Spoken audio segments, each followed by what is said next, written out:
I am a graduating senior.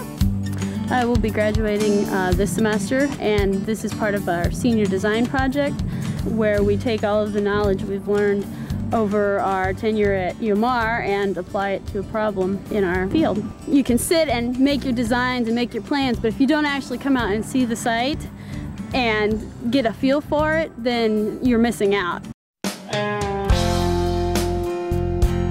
Bruno, Nebraska. Population 141.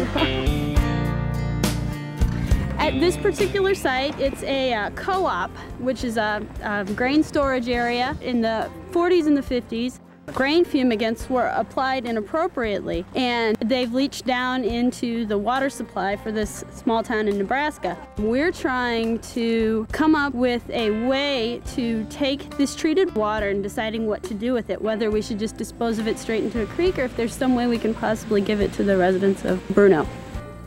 Okay, yeah, that makes sense. Where do you think we're at? Where I can hear something? Probably right there. Yeah, I'd say there. Right next to it? So we're right there. Let's go take a point there. This.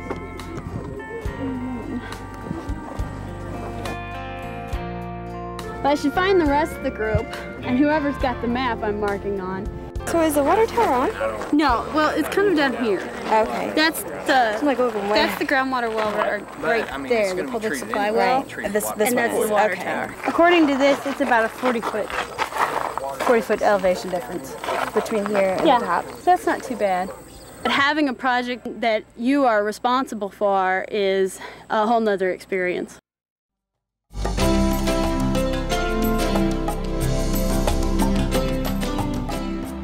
The final report we're sending off to Dave Drake of the EPA this afternoon. Since the report's for an actual client and not just as a graded thing, we're checking it over 2-3 times, make sure that everything's in line and that we've got our table contents all taken care of. We're sending 3 copies? We're sending 1 original and 3 copies, and then I'll keep 1 hard copy.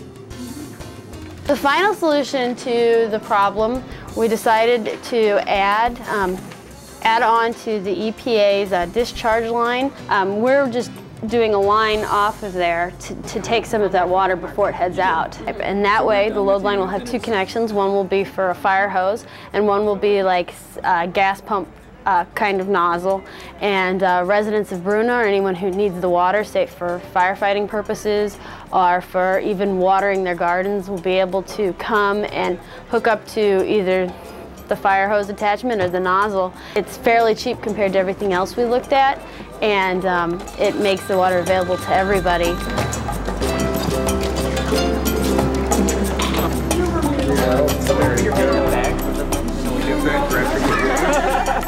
Has it been worth it? Yes, and it's a relief that it's done too. Is it right? Is it right? Oh, of course.